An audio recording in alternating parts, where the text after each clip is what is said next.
into the institution. I've been in the railway.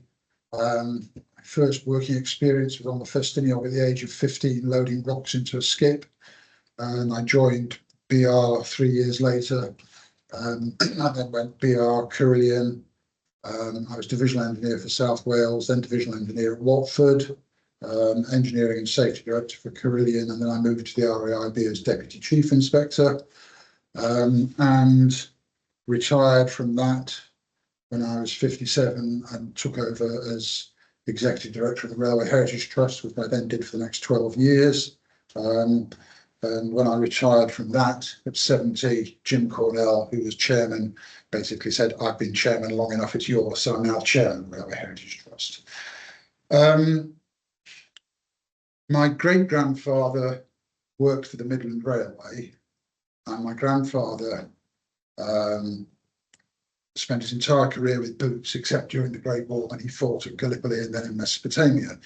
So I was rather interested in a sort of way in both the Midland Railway and the Great War. And what started my much greater interest was just after I had gone to the Railway Heritage Trust. My former colleagues at Derby in the RAIB rang me up one day and said that some druggies had assaulted the war memorial, pulled off all the plaques with the names off the memorial, which they wanted to sell for scrap, and thank heavens they were too heavy to take away. So they had hidden them and they were found the next morning. And could I help in finding a way to get them put back on and the memorial restored?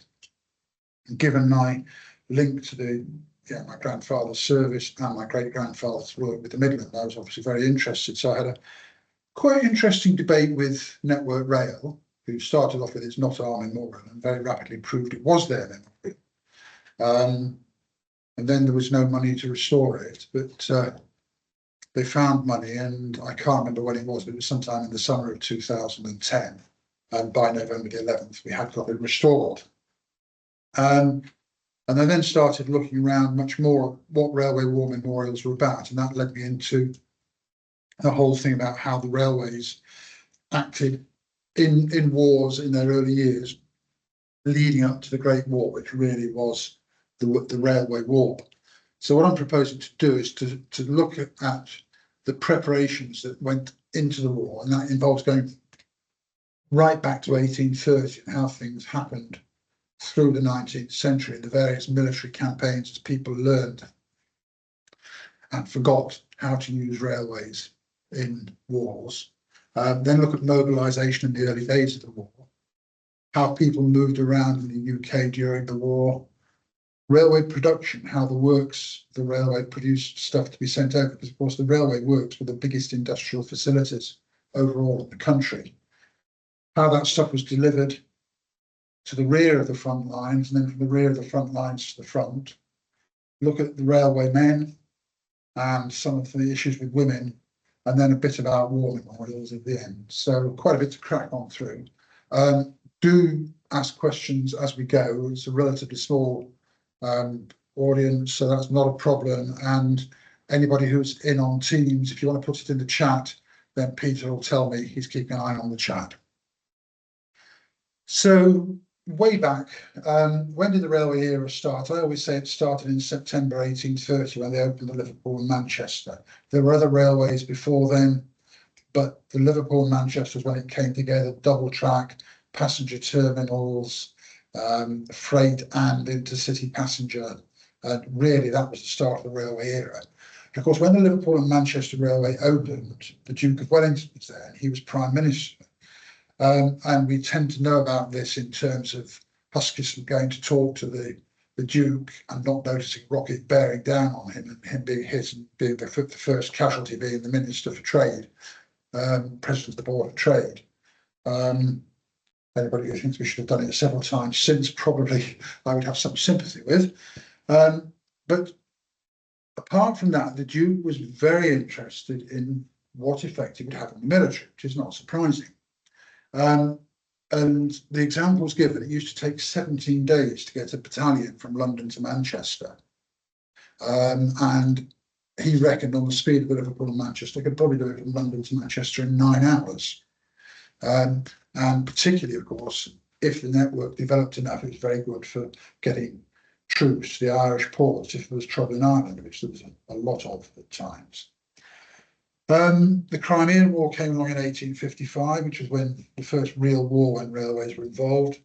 The American Civil War was very much driven by railways, and was won because of the way the North addressed its railways and the South didn't. The Franco-Prussian War of 1870 to 71 gave more lessons, and so did the Boer War of 1899 to 1902. So I'm going to flip fairly quickly through those.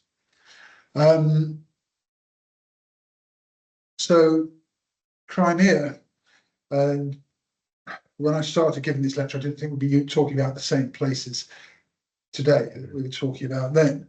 But the battle about Sebastopol, which of course we're all hearing about now, and there was a harbour at Balaclava, and they had to get material up to Sebastopol, or to the hills above Sebastopol. And they started shifting the material by road, and it was an utter disaster. And the army was completely bogged down because they couldn't get supplies up. And the military asked if we could have a contractor who could give them better roads. And Peto offered to build a railway and went out and built it in 7 weeks flat. And it solved the logistics issue. It was basically a horse-drawn railway, but they could shift so much more. Of course, the rails on steel wheel on steel rail, iron in those days, doesn't get tied up in the mud in the way that road vehicles do. So it solved the logistics issue. And because it had been built by the contractors with their own people, they ran the railway. So the first lesson of railways in war is you let the railwaymen run the railway, not the military. The military say what they want and the railwaymen do it. And they learned that lesson at Sebastopol, and they forgot it every time afterwards. The American Civil War, that's just a picture of some of the devastation from it. There were two big differences between the North and the South. Everything in the North was 4 foot 8.5. Everything in the South, different railways had different gauges. And the North took over the running of all its railways and ran them as a system. And the South left the companies to do what they wanted in their own patch. And the whole logistics issues, I mean, we if we think about railways in the Civil War, we tend to think about the film The General, Buster Keaton, the story that went with that. But the logistics of that war, the North, its ability to control its railways, to move things across company boundaries easily, gave it a massive advantage, which helped it to win the war so conclusively. And then we come to 1870, 1871. Prussia had built its railways with war in mind. So there was a line running along the boundary, there were radial lines running out to the border, and then there was another line further back and a third line further back behind that, and they had everything under control. The French, like us, had basically left companies to build railways where there was commercial demand for it. And again, there was no centralised control. But the Prussians didn't have it all their own way. They didn't understand loading gauges for a start. And they very rapidly found when they advanced their engines across the border that their engines didn't have chimneys anymore. And if you look at engines in what became Germany after that, a lot of them had hinged chimneys. So there was thinking they might have to go back into France again, even though it took another 40 years before it did. Although the French lost the war and lost the war very conclusively, they did learn a lot about sabotage, and you see the top picture blowing a bridge under a train. So they did have some success in that direction. And it probably was the case in the Civil War, but I haven't found much about it. But the whole issue, if you're moving troops in large numbers, how do you feed them? Armies in the Napoleonic era tended to live off the land, and certainly the French army did. Wellington, given its due, was much more interested in bringing food with him, feeding food up to his troops, which is one of the reasons why he always advanced very slowly, but very methodically. But the whole issue of getting the troops off the train, giving them some food, drink, loose stops as well for that matter, and then getting them back on was a lesson that had to be learned in this war. And then we come to the Boer War. This was very much a war that advanced and retreated along the railways. And the British decided they'd have an armoured train so they could move up and down the railway without any risk of being shot. But there's everybody getting on the train, and one of the people getting on the train was actually a reporter, one Winston Spencer Churchill. And the armoured train set off, nobody attacked it, and then suddenly there weren't any rails in front of it and there weren't any rails behind it. And then there wasn't any water in the tender. And they were surrounded and had to all surrender. And that's how Churchill ended up in a prisoner of war camp. So again, lessons to learn, and the same point that I've said already. The start of the war, the military tried to run the railway. They didn't understand what they were doing. There were a lot of railway people. In fact, one of the very few surviving war memorials from the Boer War is here in Crewe Park on the other side of town. There is a London North Western Railway Boer War memorial. I think it's the biggest surviving one. There's one at Derby for the Midland, but they're about the only two I'm aware of left from the Boer War. But the military certainly were using the railways, and again, once the railwaymen got control of the railways, they were a very useful part of the war. So through all this, there was a series of acts, and this whole issue, who's in charge of the railway? The initial reaction was, the army can run it, they know what they want, they should be in charge. And most of the legislation was pretty unworkable through the 19th century and bore no recognition that the railways were key to the operation of the country. So you can't just say everything's going to be for the military. It's got to get this balance. And it wasn't until 1896 that they set up an Army Railway Council, later a War Railway Council, which included railway managers at the senior posts. As I said, Boer War, the railwaymen ran the railway. By 1904, the military and the railways were working together on mobilisation timetables that were updated regularly. About 200 battalions, and there were specialist railway battalions, both specialist troops and within the Royal Engineers, quite a lot of whom served in the Boer War, again, memorial here. And there was a massive army reserve in those days. So the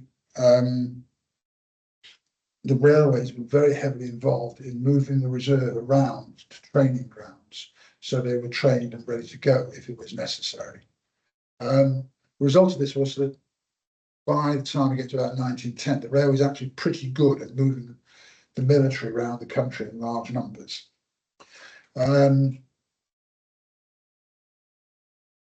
Charles very major military camp. Great Western Branch from Bala to Blaenau Ffestiniog was an attempt to get the slave traffic. As such, it was, how should we say, totally not a failure. But it did serve the camp at Trouse, and the whole route was upgraded as far as Trouse. So you would see Great Western Manors and things like that going to Trouse Runneth, and then only the little 042s and 060 Pannier tanks went on to Blaenau Ffestiniog and Blaenau Ffestiniog. And you see the picture there, you know, guns, horses. It's not just moving men around, it's everything else that goes with it. And there was another one at Aberystwyth. So the Vale of Rheidol didn't have enough engines to get the troops up to the camp, so they borrowed Palmerston from the Ffestiniog. And there's Palmerston chuffing up the Vale of Rheidol in 1910 or 1911. As you've been there for the last few weeks, the same engine is still chuffing up and down the the Vale of Rheidol, because it's gone back there repeatedly. The Great Western hired it in the 1920s, and then since the engine re-entered traffic about 25 years ago, it's made the odd visit to the Vale of Rheidol. And they've just done a deal with the Festinio. The engine was in very good condition below the waterline, but the boiler was out of ticket, but in pretty good nick. So Aberystwyth said, send it down to us. We'll put new tubes in, recertify the boiler for the next 10 years and have it to play with for 6 months. Everybody happy. But it quite amuses me that Palmerston has spent so much time, that you can take that picture, you could take the same picture with different carriages, but the same engine 120 years later, 10 years later. When the war started, nobody's expecting it. Even after Sarajevo, and for some weeks after Sarajevo, nobody thought it would go the way it did into this massive war. And the result was that a lot of the territorial reserve units were in Wales on training, and they had to be moved back to their home bases very quickly. Huge numbers of trains meant moved back to base, whilst at the same time developing the plan to move the British Expeditionary Force down to Southampton. And it was done. And well, you can read the numbers. There's no point in me reading them out. But 7 days after war was declared, the moving of troops started, and massive amount of men moved to Southampton in very quick 17 days. 700 trains nearly to get everybody there. And they got the BEF across, who were then marching eastwards across France as the Germans were advancing through Belgium. And of course, the Belgians resisted, held them up for quite a while. And they eventually met each other just near the border. Coincidence, the first British soldier to be killed was actually born and lived on the same road that I live on now.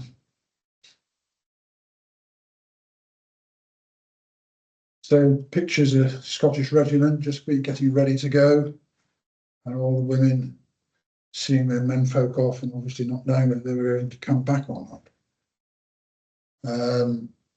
There's troops marching through Birmingham. We have actually worked out exactly where that picture was taken. It's in the days the tram is on the road that used to run between the two halves of the station, the London North West and the Midlands. So there's no road at all there now. You can actually see that spot. But of course, you have to get the horses to the front. So moving horses usually was done for the benefit of the rich. There were special luxury horse boxes. No such luck. Out with your Airfix cattle wagons, and everybody, all the horses moved by cattle wagon, because that's what they had to move them in a hurry. And that traffic, of course, continued right through the war. The expectation was that when the war broke out, the demand for rail travel in Britain would drop, and the staff would be laid off as less trains would be run. So it was, in fact, exactly the opposite. The military, obviously, big increase in traffic, but the civilian traffic held up. And in the early days of the war, a lot of staff volunteered to go and join up, as people did everywhere. And it actually made a major difference to the operation of the railways. They had to bring retired staff back to keep things running. So a picture of a group of retired staff, except they all look like young men to me now. That are all brought back and working at Didcot. And in the opposite direction, there was a large amount of refugee traffic coming in and having to be moved to London. A lot of the refugees were taken onto the railways to do the unskilled jobs that people had left. But there was also a lot of concern, unnecessary concern, I think, that saboteurs would be coming in with them.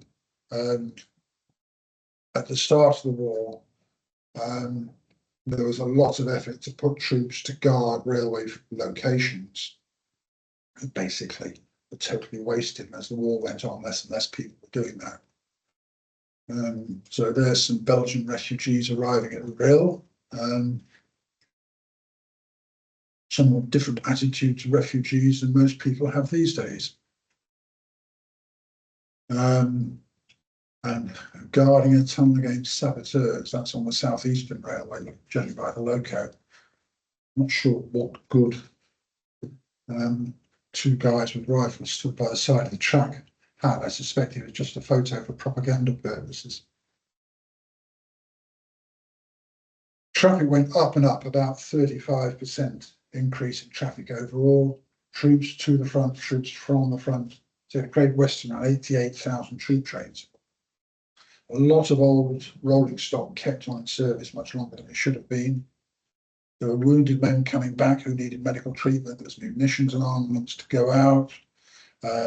Grand Fleet at Scarp Flow needed fuel, it needed men. So there were the Jellicoe Expresses, which were actually two different groups of trains, which we'll come back to. A big problem was people using wagons as mobile stores and then wondering why there weren't any wagons to move their material. And the army was the worst offender. And the pooling of wagons between the companies helped, but getting people to unload wagons and send them back was always a battle.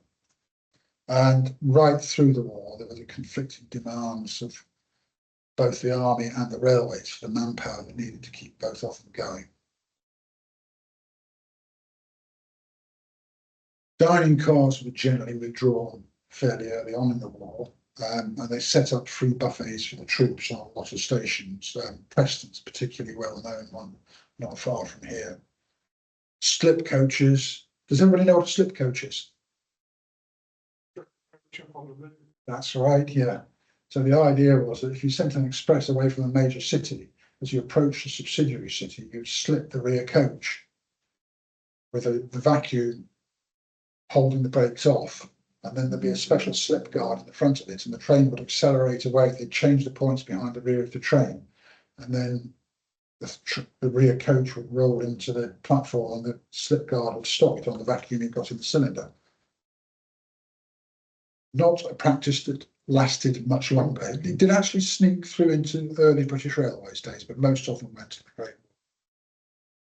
There were some branch line closures, sometimes because there was no traffic, and other times because they wanted the track material to go to the front, because there's never enough track at the front. So there were a few branch closures.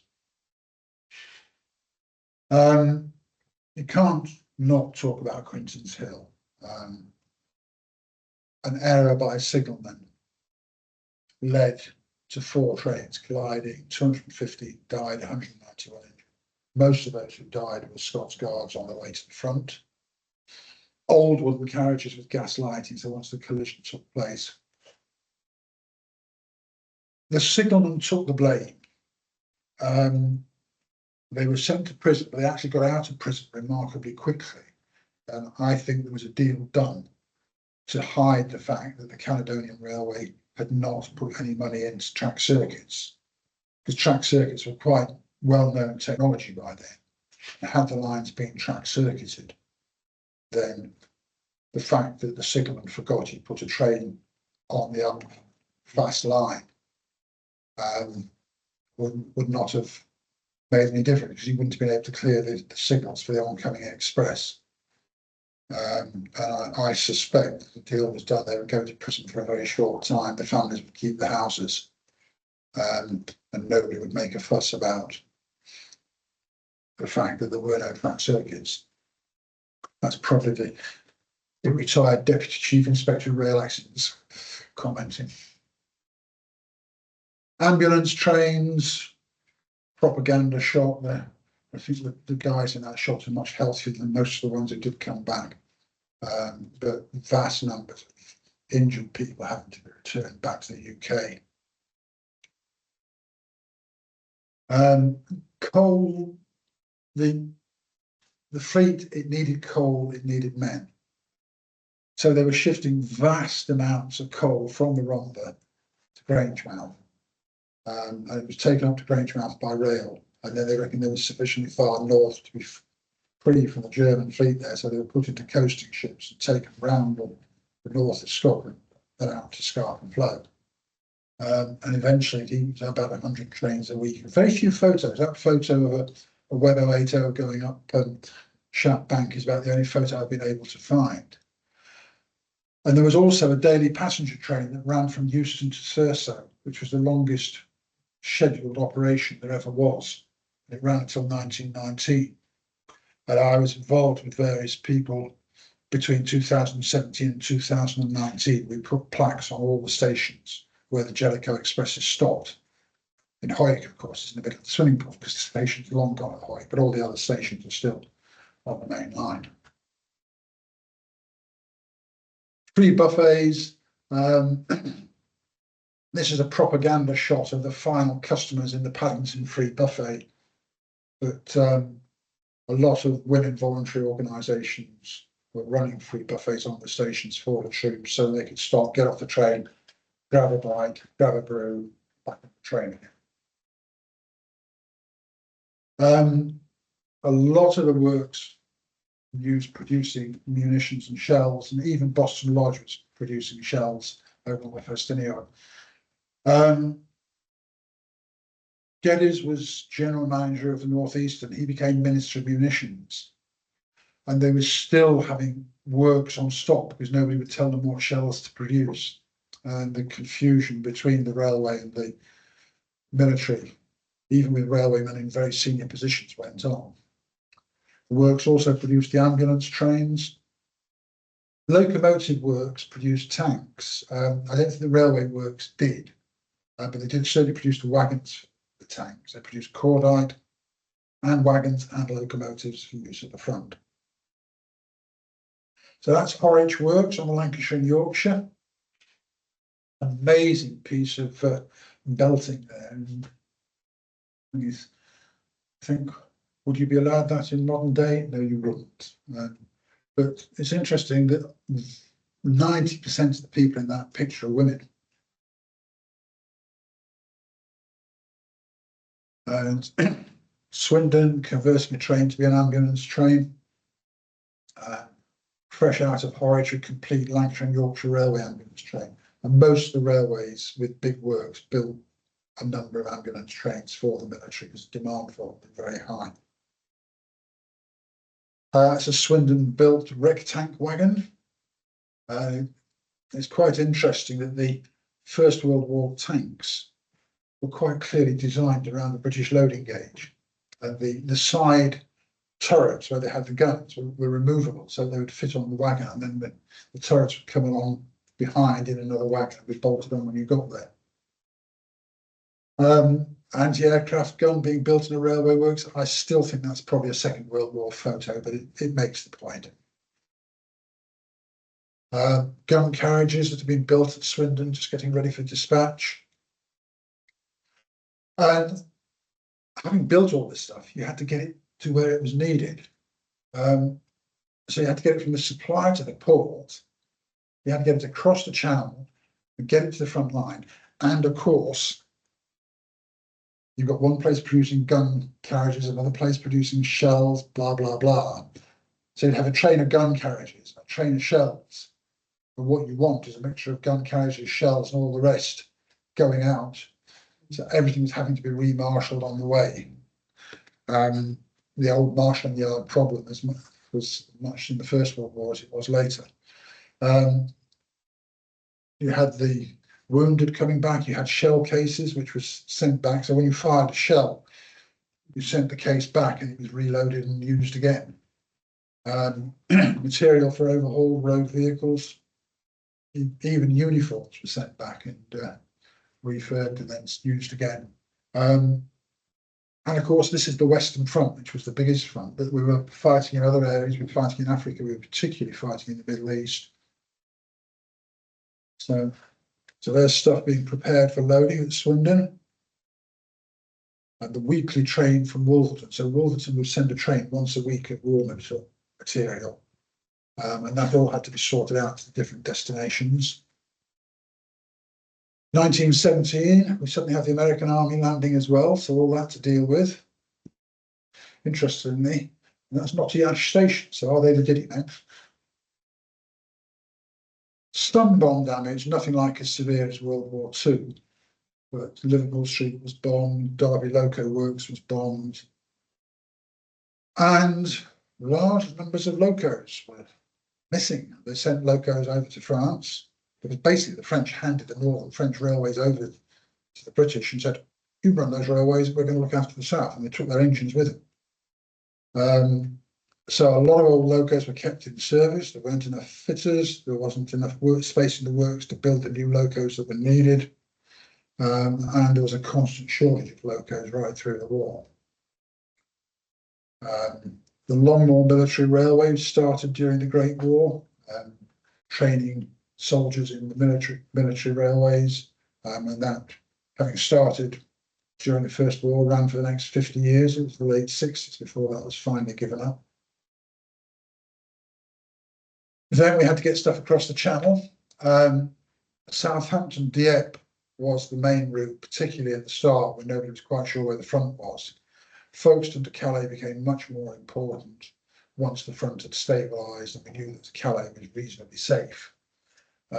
Developed a new port at Richborough at the east end of Kent, which had never been there before. It was another way to get stuff across. Much of the rail was by wagon loads, or later on by lorry loads, but equally a lot of it was in bulk. So things like corn and things like that were sent over in bulk and therefore had to be handled. And there was a huge amount of handling, and a lot of Empire troops, pseudo troops were used, Chinese particularly, doing the handling. So there's a Southampton ferry with passenger coaches, which is almost certainly an ambulance train, and railway wagons and lorries going across. Troops coming back, so presumably for leave, disembarking at Folkestone. One of the purpose-built ferries just leaving Richborough. A loading ramp for a ferry, and of course the ramps had to float up and down with the tide, so they were hinged at the land end and went up and down with the tide. And if it was high tide and you were unloading, quite interesting, as you can see with the gradient coming off that ferry at Calais, you would let your wagons down very carefully. As I say, we took over the northern lines in French railways very early in the war, and fortunately, professional railwaymen got into running that as a railway network, so that the army said what it wanted, and the ROD, which was railwaymen, worked out how to do it. Massive demand for locos and wagons, big problems with damage to the infrastructure near the front line.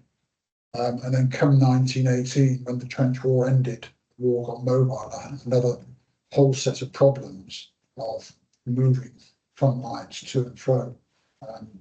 And interestingly, exactly the same thing happened in 1944. Because the movement was so rapid after D-Day, there was never much railway involvement, because it was all by road. That was the only way to keep up with the movement. So bulk material, oats for horses, box goods, a lot of people behind the front line shifting it. The problem I've mentioned already, that military guys say, "Oh, we've got this in the wagon, we'll keep the wagon." Well, A, it takes the wagon, and B, it blocks the siding. So that was a constant fight all the way through the war. Uniforms being loaded up to go back, damaged lorries going back for overhaul and rebuild, a lot more than we think about.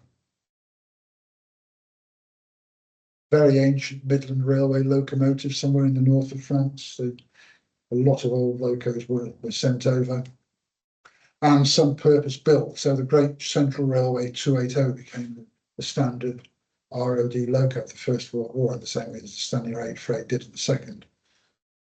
But if you had an engine on its side, you just left it there, pushed the tracks around it, and carried on operating. That's a railway near the front line. Interestingly, that spot is still in operation as a 2-foot gauge military railway, because the Fossé-Dampierre line that's part of it, so you can actually go there. It doesn't look like that anymore, of course.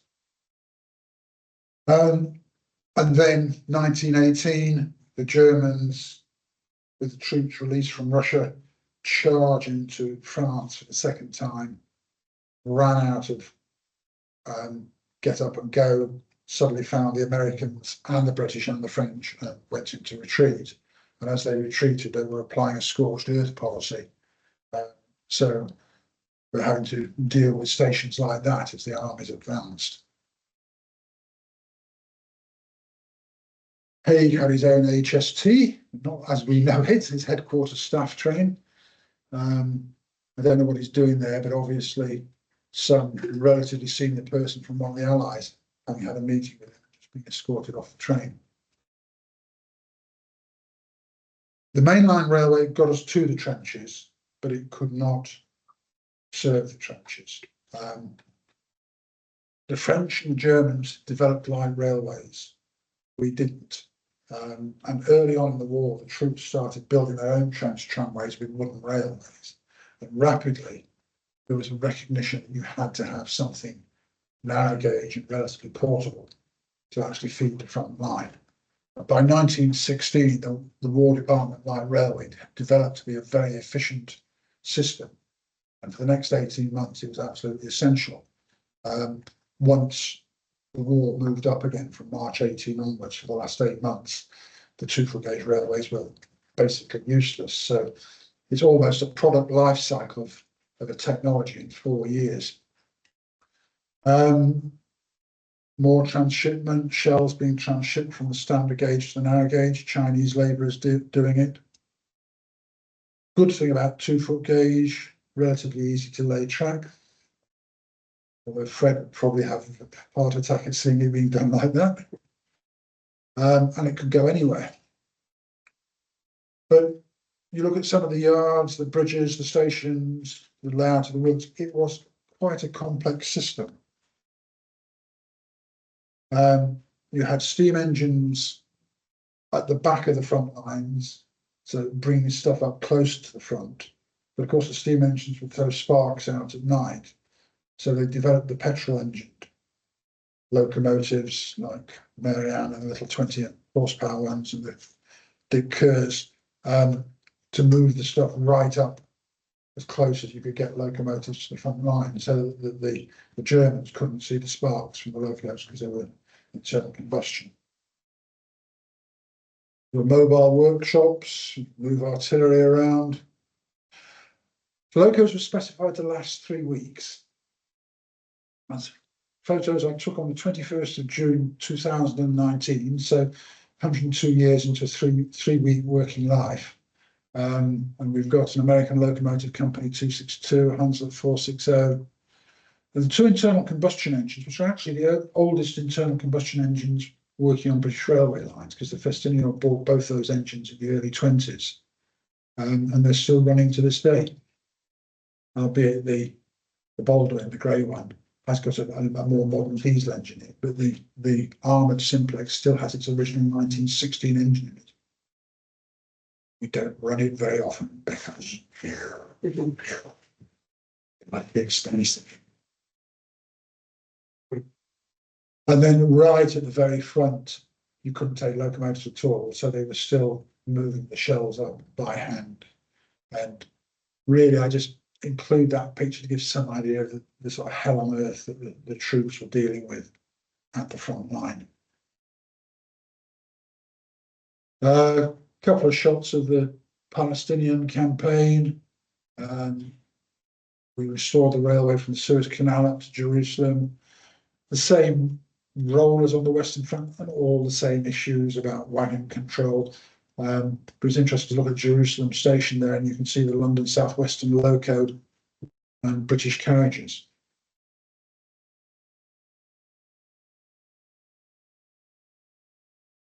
We reckon over 200,000 railwaymen served in the Great War, both in the front line and support roles.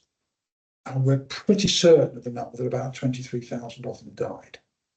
When you look how many people work for Railtrack Network Rail now, it's about 30,000. So it's a pretty huge number. There were 8 Victoria Crosses, 4 of which were posthumous, 4 of whom survived the war. and individual tales of heroism. Captain Friar stands out. I'll come back to that in a minute. But GWR recruits from the officers at Paddington lined up and being marched off with the band. I was involved through Railway Heritage Trust with putting up plaques to commemorate all the VC winners. And we unveiled them at all the stations where the VC winners worked. This is one of John Michael at Nitz Hill, and his nephews unveiled that. The one for Jock Christie at Euston. Jock survived the war and married quite late. And one of his sons actually was able to unveil the plaque for him at Euston Station. And a very sad story, a guy called Alan Lewis. Alan Lewis was a bus driver on the Great Western, and he lost his life in the war and was awarded the Victoria Cross. And if you look at the Great Western War memorials and you look at the rolls of honour, there's no mention of him at all. And we actually didn't know about him until quite long into this exercise, when my PA went to the Hay Book Festival and they were raising money for a statue of him. And Claire said, "Oh yes, we're doing something for railway VC winners in the Railway Heritage Trust." "Well, why aren't you doing him? He was a railwayman." So we started digging, and he was a railwayman. And I think, as far as I can see, he volunteered after the outbreak of the war, sometime after the outbreak of the war. There's a press cutting where he was quoted as saying, "I wasn't going to wait to be called up, I went anyway." And I think the railways took the view, once the initial rush was over and there was an agreement between the military and the railways, anyone who volunteered, that was it. They didn't want to know. They lost their pension, they lost their railway houses. And the railway just disowned them. I think Alan Lewis fell into that category. So there was no mention of it anyway in the railway memorials and railway records. We've put plaques, we've actually put two plaques up front because he worked in Leeds, so there's one in Welsh and one in English. Full marks to today's Great Western Railway, there is a power car named after him on one of the new IETs. And there's the statue, and the latest Great Western Roll of Honour includes his name. So he is now recognised, but that's today's Great Western Railway, not the old one. Captain Fryer was a ship's captain on the Great Eastern. Quite early in the war, his ship was attacked by a submarine on the surface.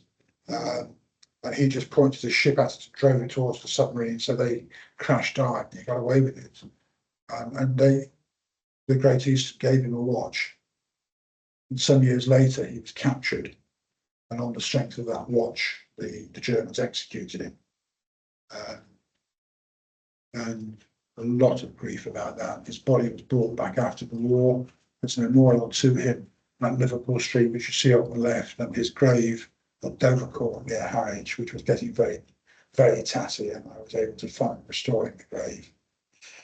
Interestingly, this wagon on the Kent and East Sussex, it was just a Southern Railway general utility map, and somebody preserved it. And then they did a bit of digging and realised it wasn't Southern, it was South Eastern Chatham. It was the prototype, and it was used to bring back Captain Fryatt's body and Edith Cavell's body, the nurse who was executed, and the unknown warrior. So by coincidence, this amazingly historic railway vehicle has been preserved and now commemorates what it did there.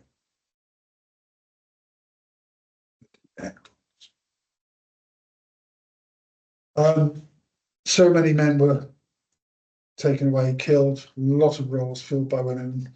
It started mainly on clerical roles in the upholstery shops, but it spread to jobs that were thought to be men only. I'm afraid the unions don't come out of this with any credits at all.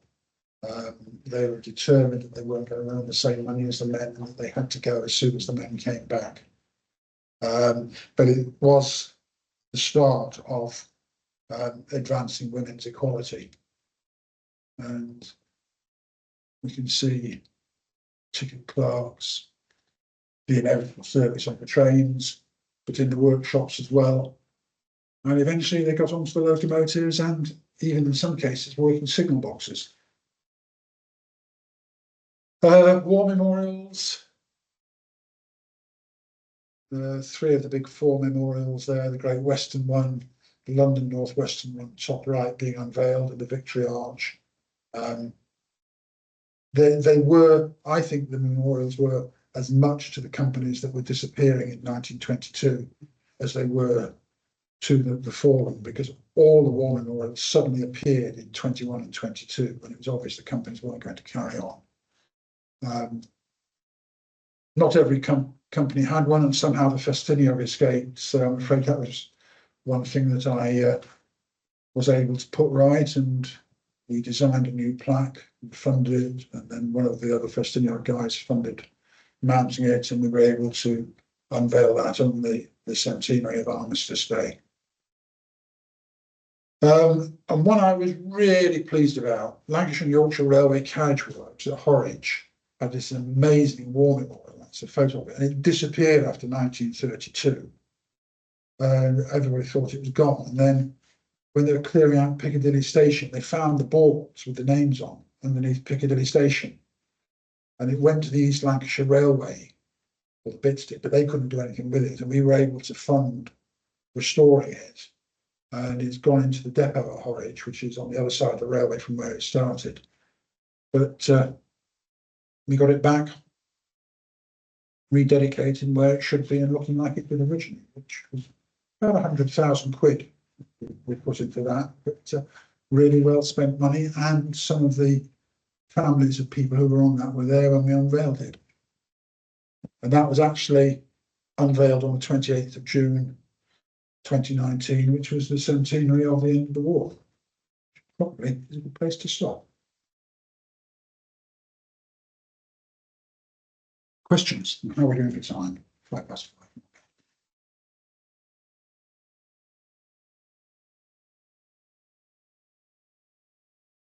Anyone have any questions in the room?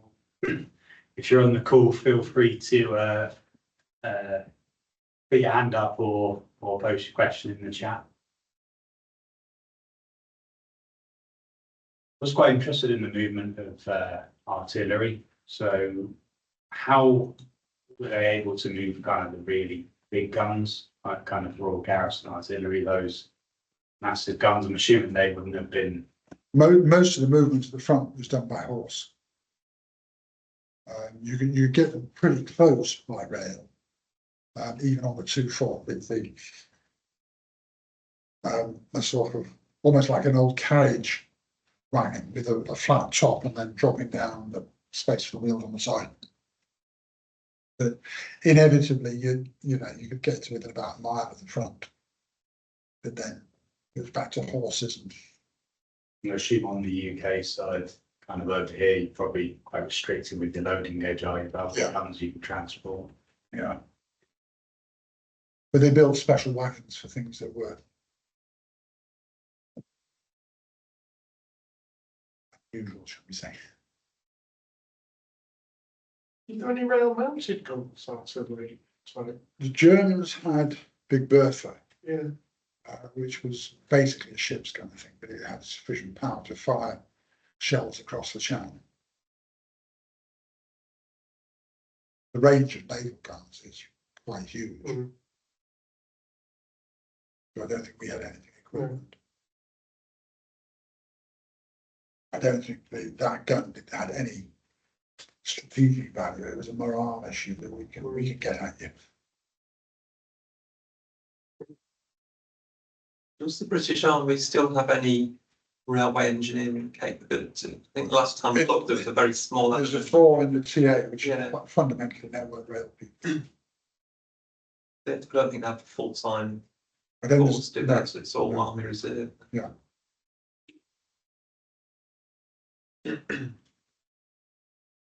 So I think they sent something to Ukraine quite recently.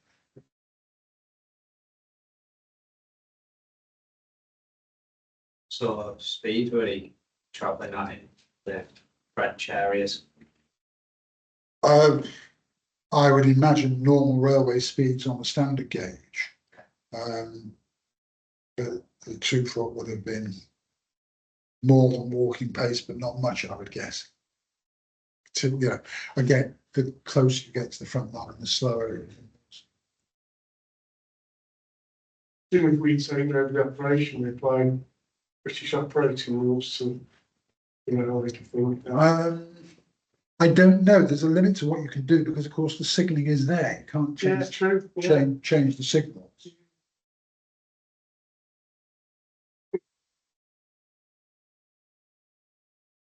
Yeah, the French railways do run on the left, Yeah. except in Alsace and Lorraine, because Alsace and Lorraine went to Germany after the 1871 war, and they moved to right-hand running whilst they were in Germany, and they basically were largely German until the end of the Second World War. They were theoretically handed back after the Great War, but then they went back into Germany again, and they still run on the right in Alsace and Lorraine to this day.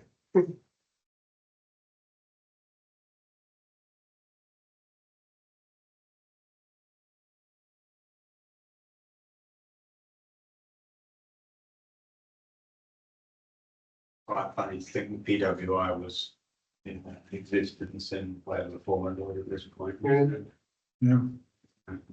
They were 1885, was it? Something like that. Yeah. It's all forty. We're from the north, it's going to be that. Yeah, All that. there's the first meeting was on Station Street in Nottingham.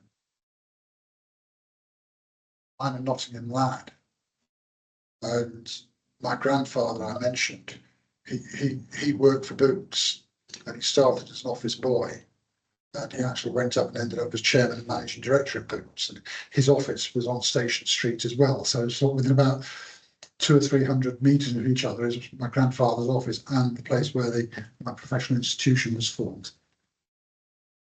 Just seen in the chat, Julian Rainbow's just put a point about what we just discussed with operating rules. ROD in France ran under Nord railway rules.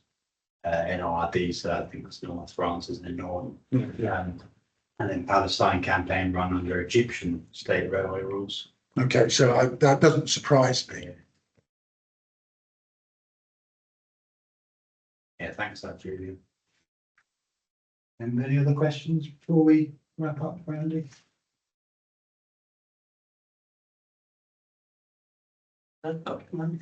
So thanks for travel a long way today, have you? It's much appreciated. We have got some quite interesting connections to First World War railways in the local area. Firstly, there's the Crewe tractor, which was built in Crewe Works. You've probably heard of that. Yes. Probably claims to be one of the earliest road rail machines going, I guess. Yes.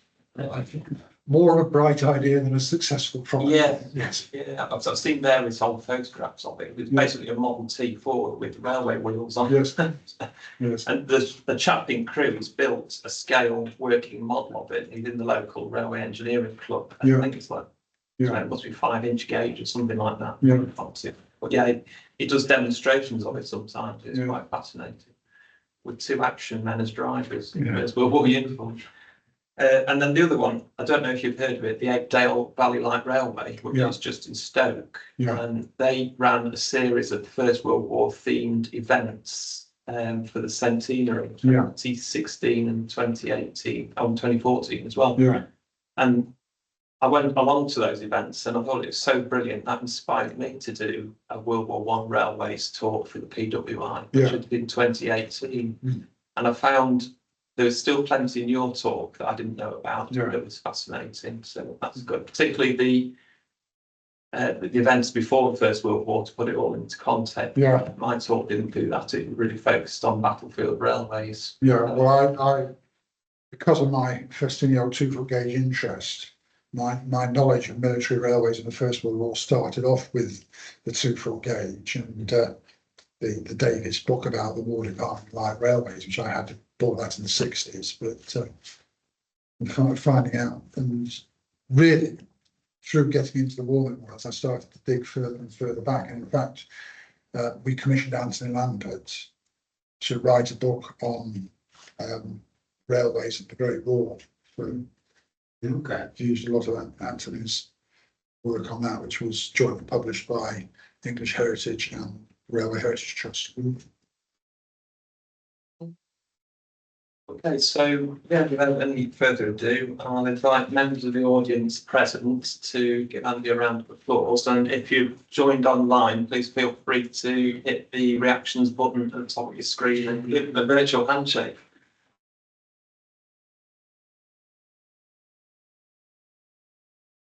Thank you very much. Just to finish off, Pete mentioned the new calendar at the beginning, so just a quick run through what's coming up. So 3rd of October, we've got a talk from Joe Smith at Scott Parnell's on their new Lineworks drainage system.